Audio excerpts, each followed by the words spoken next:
Vénérable Maître Yakim Yaramed, Mbok Ikum Ia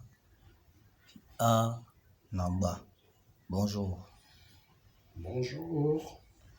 Nous remercions encore le Seigneur de nous avoir donné la force de nous réunir aujourd'hui pour un autre questionnaire. Vénérable Maître Yakim Yaramed, nous revenons sur les 5 dimensions, les 5 sens et les 5 piliers. Vous nous avez parlé de la prière, de la méditation, de la concentration, de la contemplation et de la connaissance. Pouvez-vous nous définir chaque niveau? Comment est-il constitué avec ses rôles et ses fonctionnalités? Vénérable Maître. Oui. Les rôles et les fonctionnalités des 5 piliers, des 5 niveaux de l'âme. Vous savez, ce n'est pas quelque chose qui est conventionnel. C'est un acquis, c'est ce qu'on appelle don. Et c'est ce que dans votre Bible, Jésus a appelé les 5 talents, qu'on appelle les étalons, les échelons. Voilà. Bon. Maintenant, c'est quelque chose qui s'acquiert naturellement. C'est des forces qui s'acquièrent naturellement, qu'on appelle les 5 cailloux. Alors, la première phase, le premier niveau, c'est quoi? C'est le détachement complet à la tribu, à la religion, à l'extrémisme religieux, je peux dire, l'attachement, le détachement à la famille, comment on appelle ça? Famille de concession. Donc, famille de concession, petite famille, pour se rattacher à la grande famille. C'est le détachement à l'extrémisme religieux, donc à la partie divisible de la religion, pour aller vers l'universalité, qui est la partie indivisible. Indivisible qui relie toutes les religions. Et maintenant, la partie qui doit sortir, c'est la poésie. Ça veut dire que la communication avec son âme, le contact avec son âme. Comment faire le contact avec son âme? Comment connaître qu'on est déjà en contact avec son âme? C'est la capacité de pouvoir sortir soi-même sa propre prière qui est en connexion directement avec l'universalité, avec toutes les créatures et avec toute la création. Le rapport avec la Lune, le rapport avec le Soleil dans le système solaire lunaire, le cosmos, le rapport avec l'univers, avec tous les 4 éléments. Le rapport avec toutes les créatures. Ça veut dire que quoi? Et c'est le début là, c'est le début de l'amour. L'amour avec la cohésion avec toutes choses. L'amour avec tous les individus. Les reconnaître, les accepter, selon chacun avec son défaut. C'est ça le premier niveau. Donc, acquérir ça, vous voyez donc que ce n'est pas facile d'être à ce niveau. Avec tout ce qui se passe là aujourd'hui, l'extrémisme religieux, le tribalisme, le racisme et autres. C'est dépasser à l'au-dessus de tout cela, qu'on appelle le premier niveau. Ça veut dire ne pas être complexé, ne plus être influencé par les races, que ce soit la race noire ou la race blanche. Mais aller au-dessus, Parce que l'âme ne connaît pas la race. La créature ne connaît pas la race. On vient dans la race par rapport à ce qu'on a fait, par rapport au pèlerinage qu'on fait sur terre. Vous voyez, donc il faut aller au-dessus de ce niveau. Et maintenant, vous pensez que la prière poétique, qu'on appelle prière royale, est facile à composer? Ce n'est pas facile à composer. Parce que c'est la communication avec les étoiles, la communication avec le soleil et la lune. Comment le soleil et la lune s'expriment-ils? Il y a problème. Leur expression, comment s'exprime-t-il? C'est la poésie. Et cette poésie émane d'une intelligence forte. Une intelligence forte qui doit faire en sorte que vous avez... Attends, c'est le premier niveau de l'âme. C'est le premier niveau de l'âme qui fait les prières. Toutes les prières des religions, la confession des religions, la poésie des religions, c'est le premier niveau de l'âme qui forme la poésie des religions. Ça veut dire qu'on écrit même quelque chose qu'on ne comprend pas, qu'on n'entend pas, mais qui est une poésie parce que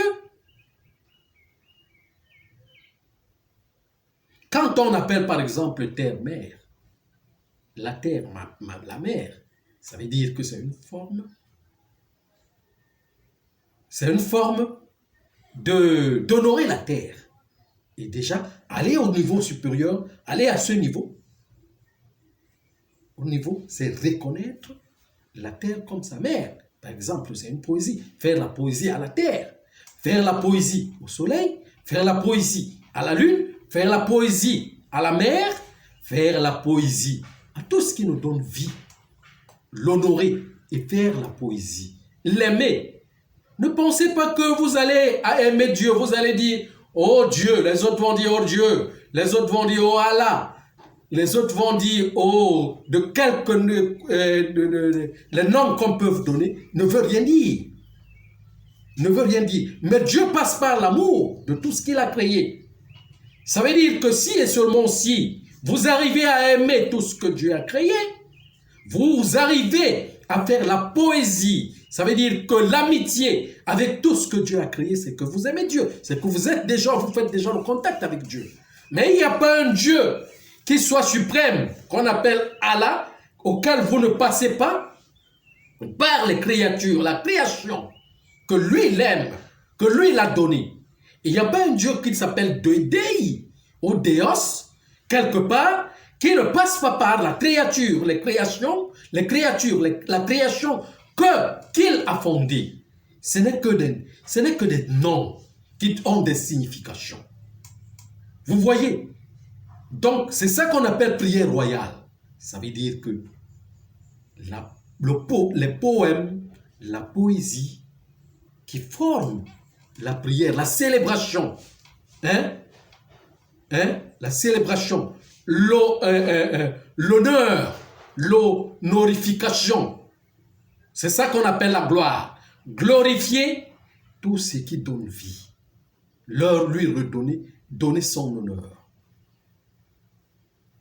Attendez, même le poisson, même quand vous dites que vous dépassez le poisson, vous dépassez les animaux, vous dépassez. Mais les animaux, les herbes, les poissons, ils nous nourrissent quand même. On doit quand même donner du respect à ce qui nous nourrit. Si on mange cela parce qu'on est supérieur, sans toutefois donner du respect et sans toutefois remercier, c'est qu'on est en train de rien faire. C'est ça qu'on appelle premier niveau. Reconnaître tout ça. Reconnaître tout ça. Et il ne suffit pas d'être conscient, mais l'amour. L'amour et la conscience ne vont pas de pair. Sur un plan, quand ça va, si l'amour devient conscient, c'est le plus haut niveau. Mais l'amour peut commencer par l'ignorance. Par l'ignorance. C'est pour cela qu'on parle de quoi? Dans la nature, on parle de l'arc-en-ciel. De l'arc-en-ciel, le jumelage des couleurs. Le jumelage des couleurs est tellement beau que si vous montrez ça à un enfant, l'enfant va commencer à aimer sans toutefois connaître ce que c'est. C'est ça qu'on appelle l'amour. Vous voyez, aimer quelque chose sans toutefois connaître ce que c'est. Mais parce que la chose vous plaît. C'est ça le premier niveau. Vous voyez un peu. Maintenant, le deuxième niveau, méditer. La méditation. Qu'est-ce qu'on appelle méditation? Le symbole de la méditation, c'est croiser les pieds, fermer les yeux et commencer à penser à quelque chose. Ça, c'est un symbole. Penser à quelque chose qu'on a besoin vraiment. Ou qu'on passe à quelque chose qu'on a besoin d'entrer, de faire entrer sa pensée. Oui, c'est une forme de méditation, c'est symbolique. Mais la méditation elle-même a encore un autre niveau. Ça veut dire que quand vous arrivez, vous êtes déjà au premier niveau où l'amour commence. Déjà, vous devez faire pénétrer votre pensée. Cette pensée, vous devez faire pénétrer toutes les créatures dans votre pensée. Vous devez faire pénétrer la création dans votre pensée. Vous devez faire pénétrer tout ce que Dieu a créé dans votre pensée, afin que tout cela puisse s'harmoniser avec votre pensée. C'est ça qu'on appelle la visualisation. La visualisation, ça veut dire que vous visualisez le soleil, vous le mettez dans votre pensée. Vous visualisez la lune, vous mettez ça dans votre pensée. Et que ça s'harmonise avec votre pensée. Vous visualisez la mer, vous devez mettre ça dans votre pensée. Ça devient la même chose avec votre pensée. C'est comme ça que vous allez visualiser aussi les personnes qui sont en difficulté, même les malades aussi, auxquels votre pensée puisse produire de la lumière pour éclairer les uns et les autres.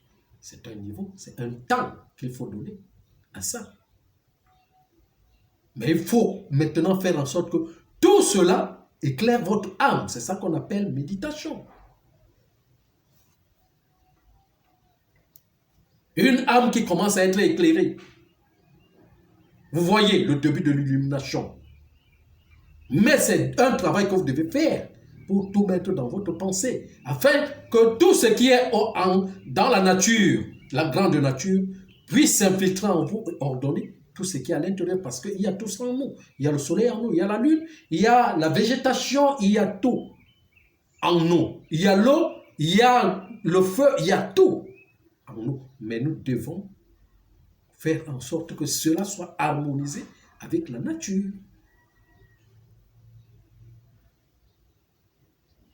Vous voyez un peu, c'est pour cela qu'on disait donc que quand on entre dans le symbole de la méditation, c'est pour penser à quelque chose que vous devez mettre dans votre esprit. Voyez un peu. Vous avez une question? Non, pas encore, ça vient. Voilà. Ça veut dire que vous pensez à quelque chose que vous devez mettre dans votre esprit et que votre esprit soit s'harmonise avec ça.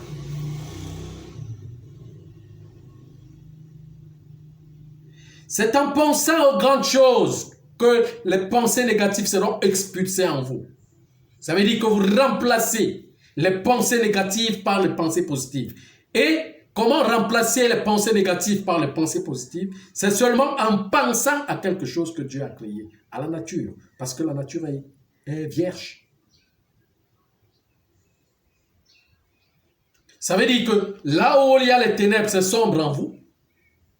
Vous mettez le soleil, la lumière du soleil. Ça illumine.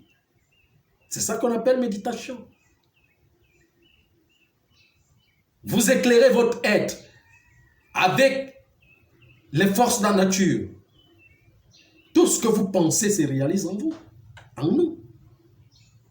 Tout ce que nous pensons se réalise en nous. Vous voyez un peu ce que je suis en train de dire. Donc c'est ça.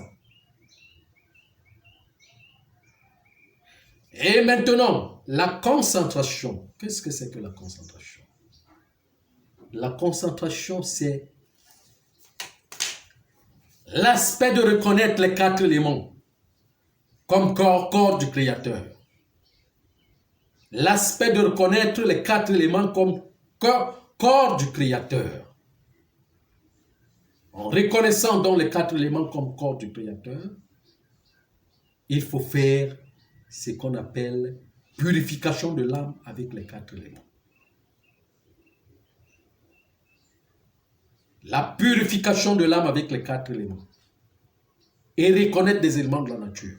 Ça veut dire que si et seulement si vous avez besoin du sel béni, Le sel béni que Dieu a créé, c'est la mer.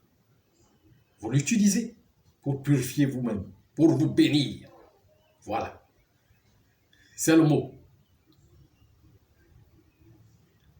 Vous utilisez l'eau sucrée que nous buvons de la nature à 0 degré à notre niveau pour sucrer ça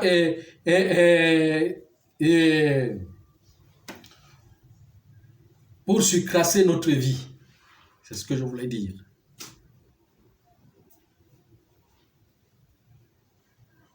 Parce que l'eau que nous buvons est sucrée à 0 degré. C'est le sucre de notre vie. Et si nous voulons que notre vie soit sucrée, nous devons connaître comment utiliser cette eau. Même boire de l'eau.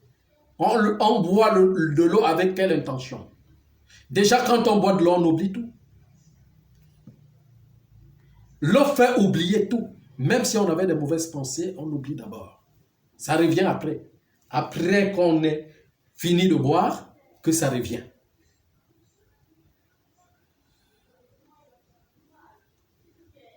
Et alors, l'eau que nous buvons donc, qui est sucrée, peut nous faire tout oublier de ce qui est mauvais, de ce qui est mal, de ce qui est négatif. Donc, il faut savoir donc comment purifier son âme avec l'eau, comment purifier son âme avec le feu, comment purifier son âme avec l'air, comment purifier son âme avec le sol, la forme.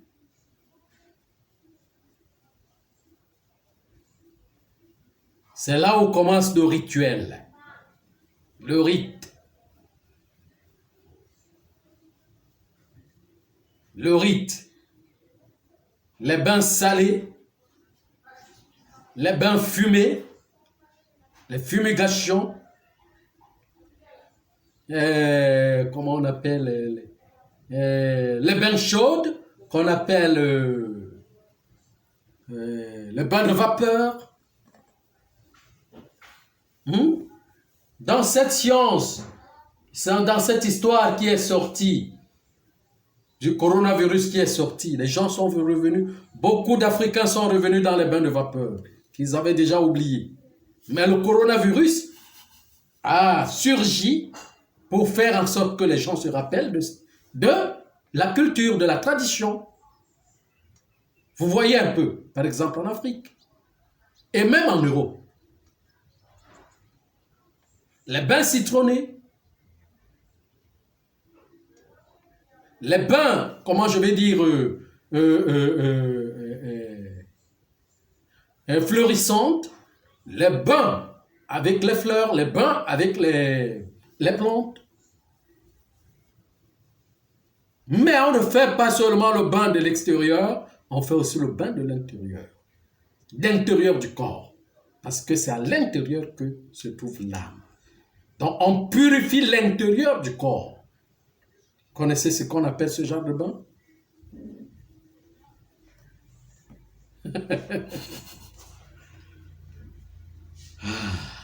C'est dur. C'est des compositions et des potions qui doivent purifier votre intérieur.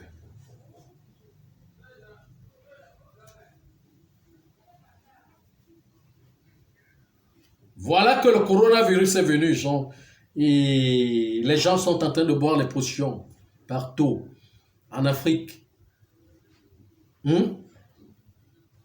Qu'est-ce qu'on appelle le remède? Il y a un remède curatif, un remède préventif et un remède qu'on prend quand on est malade. Mais la purification, c'est prévenir. C'est prévenir. Prévenir et... Comment on appelle ça?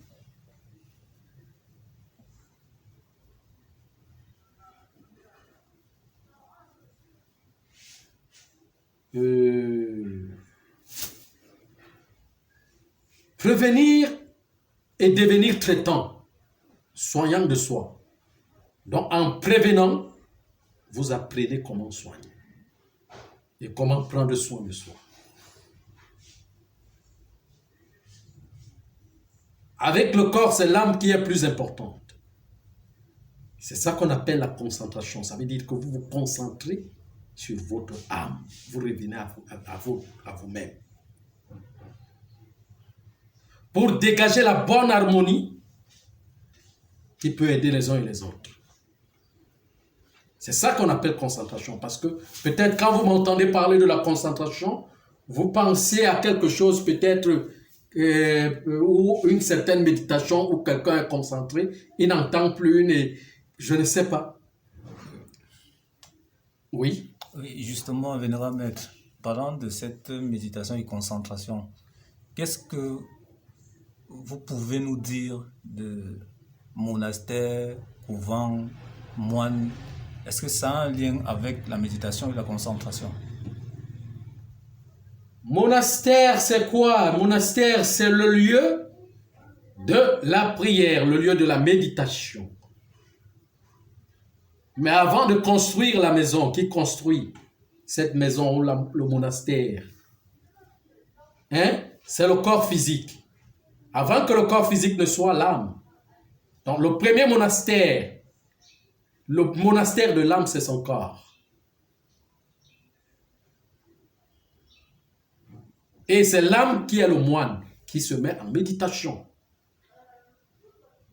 Se concentrer sur soi-même, c'est quoi? C'est fermer la porte, fermer son entendement de l'extérieur pour ouvrir à l'intérieur. Fermer sa compréhension de l'extérieur pour l'ouvrir à l'intérieur. Ça veut dire que ne plus voir les choses comme tout le monde les voit. Parce que les choses qu'on a attribuées à monsieur tout le monde ne sont pas réelles. Dans le compte fait, il faut revenir en soi pour voir la réalité de ce qu'on a attribué à tout le monde. C'est ça qu'on appelle la concentration.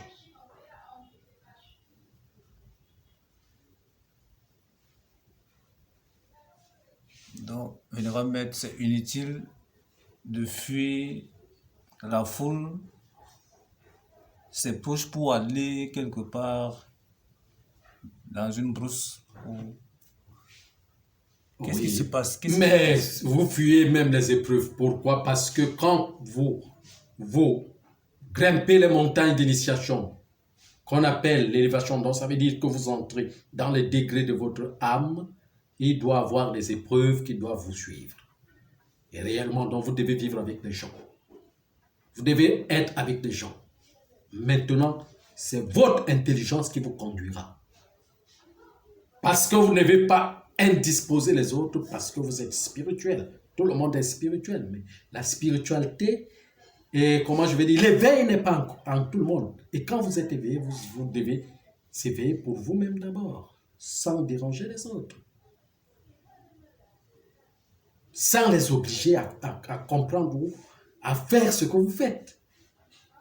Parce que quand le moment arrive pour tout le monde, Dieu lui-même agit. Nous ne sommes pas Dieu. Mais si et seulement si quelqu'un vous observe et vient vers vous pour comprendre ou pour marcher avec vous, vous ne pouvez pas refuser de cheminer avec la personne ou bien de vous lui dire ou bien de l'aider. Mais vous ne devez pas dominer les gens les uns et les autres. Dominez vous-même. Mais ne dominez pas les uns et les autres en les manipulant pour les exiger à devenir comme vous. Sinon, vous allez échouer la partie de l'initiation.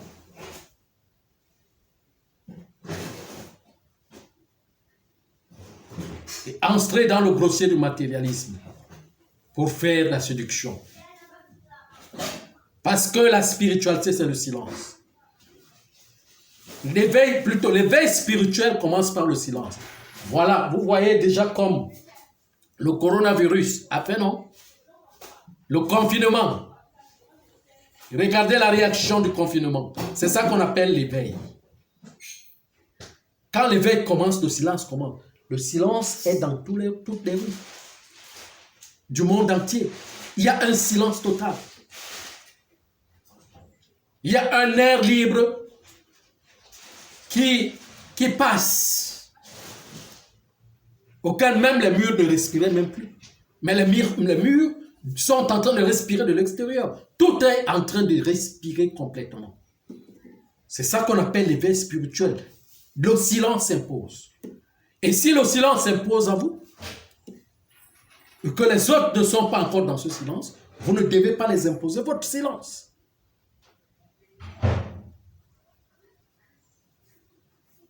Parce que le temps viendra, comme celui-ci qui est venu, pour que le silence s'impose pour tout le monde. C'est Dieu lui-même qui fait, ce n'est pas nous.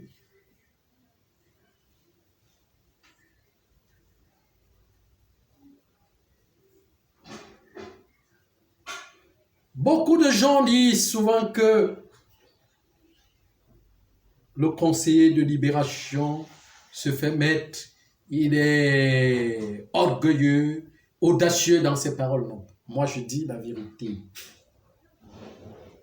Et c'est ma vérité à l'intérieur de moi qui pousse à ce temps. Je ne suis pas venu pour demander aux gens de me suivre. Je suis venu pour donner des conseils de ce que les gens ne connaissent pas, de ce que la nature va faire.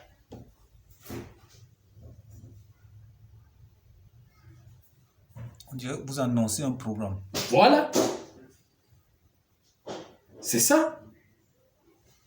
J'annonce un programme. Voyez un peu. Donc c'est ça qu'on appelle la concentration. Et c'est dans la concentration que commence l'intuition. C'est dans la concentration que commence le discernement. Ça veut dire que chaque chose, on doit chercher à comprendre. Maintenant, le 4e niveau, c'est le niveau le plus haut. Le niveau le plus haut. On appelle ça rétraction et restriction de l'âme. Il y a 2 niveaux de confinement. 2 niveaux de retraite. Il y a la retraite qu'on peut faire volontairement nous-mêmes pour nous préparer et la retraite de l'âme elle-même. Quand l'âme atteint sa retraite, elle vous impose à vivre comme elle veut. Ça veut dire quoi? Ça veut dire que l'âme peut vous imposer à ne plus boire les alcools. L'âme peut vous imposer à ne plus aller dans les rapports sexuels comme vous voulez. L'âme peut vous imposer à ne plus manger ce que vous pensez d'un manger qui fait partie de la gourmandise. L'âme peut décider de vous sécher. L'âme peut choisir ses amis. Ça veut dire que celles qui sont proches d'elle, qui ne l'encombrent pas, qui ne lui dérangent pas, et repousser les autres qui vont la porter de désordre. L'abandon s'impose. Donc, il faut comprendre son âme.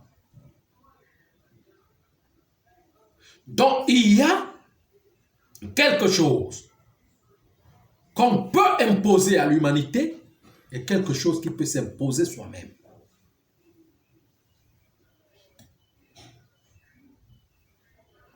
Donc, il y a là 3 niveaux. Il y a le niveau où la nature vous impose à aller au confinement. Le 2e niveau où la nature, comment je vais dire, vous voyez que vous n'avez pas de choix.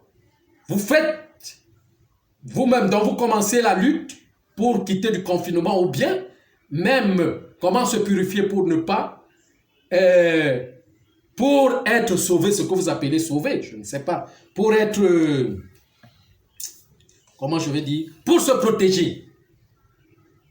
Mais il y a un 3e niveau auquel l'âme déclenche elle-même son confinement.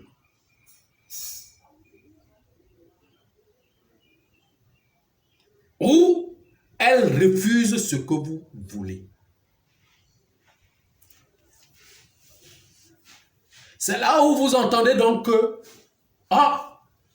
cela peut s'imposer par ce qu'on appelle des maladies. Par exemple, un état d'une maladie comme le diabète qui vous impose à ne plus manger ceci, à ne plus boire cela, à ne plus faire ceci, à ne plus faire ceci, pour que vous passiez par la purification.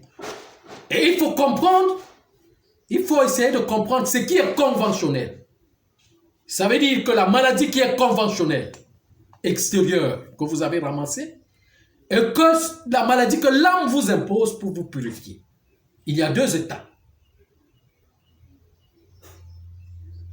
Ce que l'âme vous impose n'est pas réellement la maladie.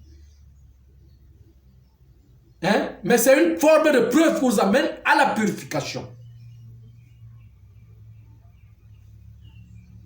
Vous voyez un peu, c'est en dehors de ce que vous ramassez qu'on appelle la malédiction. Vous savez ce qu'on appelle la malédiction? La malédiction, c'est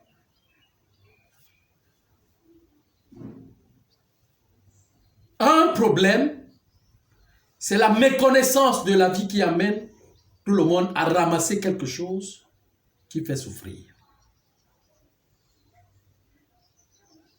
Mais la bénédiction, c'est quoi?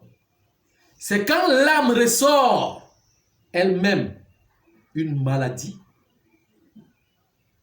qui fait en sorte qu'elle se purifie pour vous restreindre d'une certaine vie, pour que la restriction naisse en vous.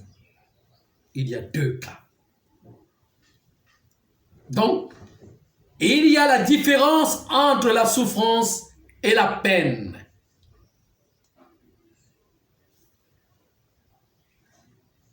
Vous voyez, la souffrance, c'est la malédiction. La vie de l'extérieur que tout le monde va ramasser, quelque chose. Mais la peine, c'est quelque chose que l'âme impose pour vous protéger des malheurs.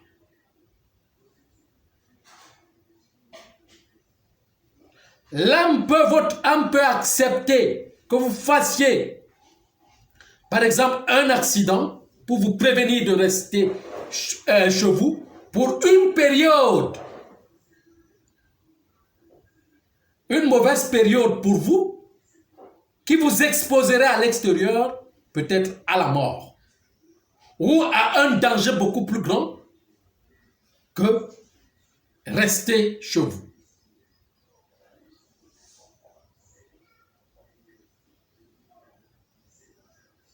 Le rester chez vous que l'âme impose est une protection.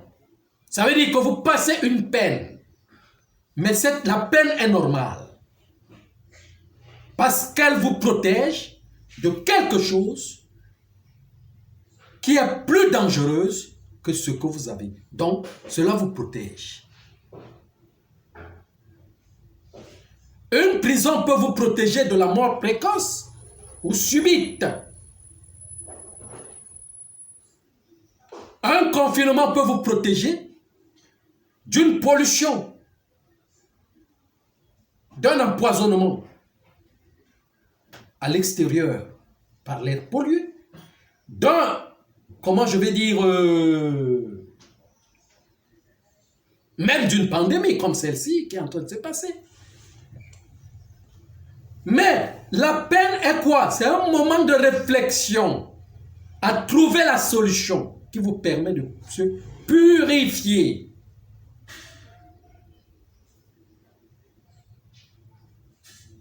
Donc quand l'âme elle-même agit, c'est ça qu'on appelle le jeûne, le carême, le 4e niveau. On appelle les cessations. L'âme vous impose le corps à cesser de faire certaines choses. À cesser de manger en désordre, à cesser de boire les alcools en désordre, à cesser de prendre les effets nocifs, à cesser. On appelle la cessation.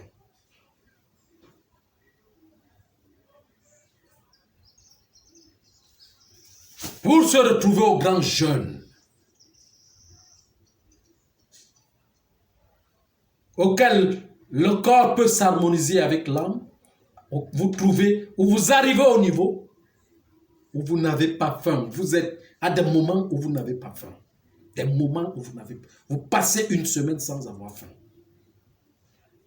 Vous buvez seulement l'eau parce que vous êtes nourri. Vous êtes nourri des grandes molécules solaires et lunaires. C'est ça qu'on appelle le carême, le jeûne. Donc, le 4e niveau, la contemplation, on appelle sécheresse et la cessation. Il y a 3 niveaux de sécheresse. Il y a la sécheresse qu'on peut vous obliger, qu'on vous oblige, la nature vous oblige. La sécheresse que votre purification oblige et la sécheresse que l'âme elle-même oblige. Mais là, à ce niveau, devient consciente. Pourquoi? Parce que là, c'est pour aller vers maintenant ce qu'on appelle le sacrifice suprême. Le sacrifice de l'humanité, le sacrifice suprême. Transformer le démon en ange. Il faut descendre dans les enfers de soi-même. C'est douloureux.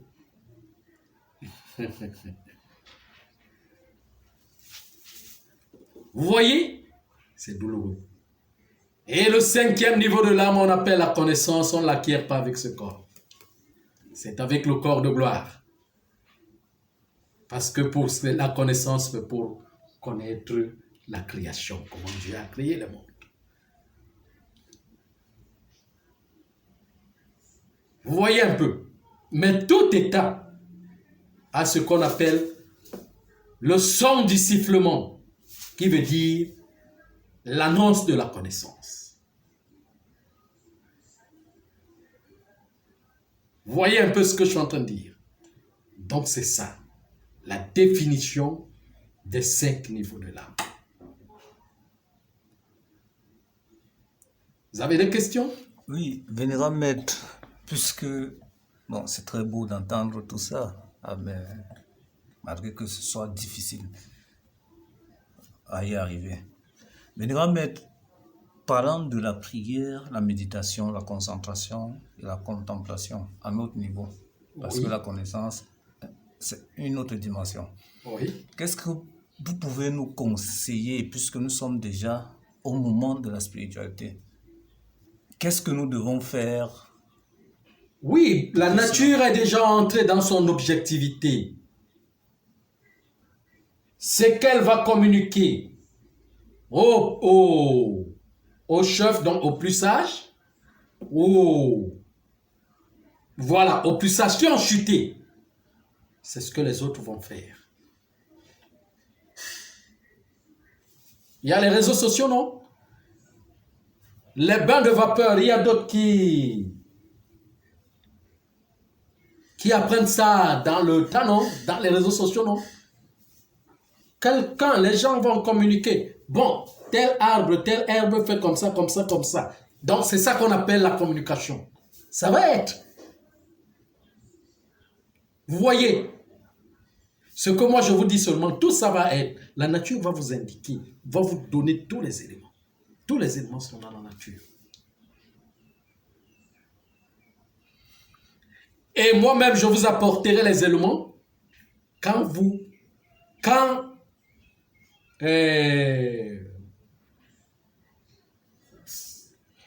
commencerez à être conscient que vraiment, c'est la nature qui est en train d'agir, que l'éveil de la conscience a commencé et que le monde ne va plus retourner comme avant. Je vous ai dit ça. Les impérialistes ne vont pas laisser que le monde retourne comme avant. Parce qu'ils ont leur objectif. Dieu aussi a besoin que ses enfants aillent en exil. Et lui aussi, ça ne va plus rentrer comme avant. Parce qu'il va faire des cessations. Donc là où vous êtes au milieu de 2 jeux. Vous n'allez plus rentrer en arrière. Vous allez partir de l'avant. Dans les luttes que vous faites pour quitter, pour, comment je vais dire, reprendre votre vie, vous allez constater que même en pensant reprendre la vie d'avant, il y a eu des déficits et ces déficits vont continuer. Et il y a des choses que vous allez perdre. Beaucoup vont perdre des emplois. Il y aura beaucoup de choses et des révoltes aussi dans le plan mental. Vous voyez ce que je suis en train de dire? Donc c'est ça. Donc nous partons de l'avant. On ne rentre plus en arrière. Oui. Ouais, Vénéra Maître, vous avez dit une fois, c'est le moment d'allumer le feu. Comment allume-t-on le feu avec ces 4 étapes? L'étape va arriver. Il y a un événement qui va vous poursuivre, qui va vous amener à allumer le feu pour lutter avec cet événement. J'ai pris l'exemple des bains de vapeur, non? Pour le coronavirus. Et il y a encore un autre événement qui va entrer sur le plan physique, qui va vous faire en sorte, qui va interpeller tout le monde à allumer le feu et travailler avec. Là maintenant, c'est les prémices. Il n'y a pas encore conscience sur ça. Il y a encore ignorance totale. Mais quand le travail va commencer, tout le monde va faire le travail. C'est là, le monde entier, ensemble, tout le monde ensemble va faire la même chose.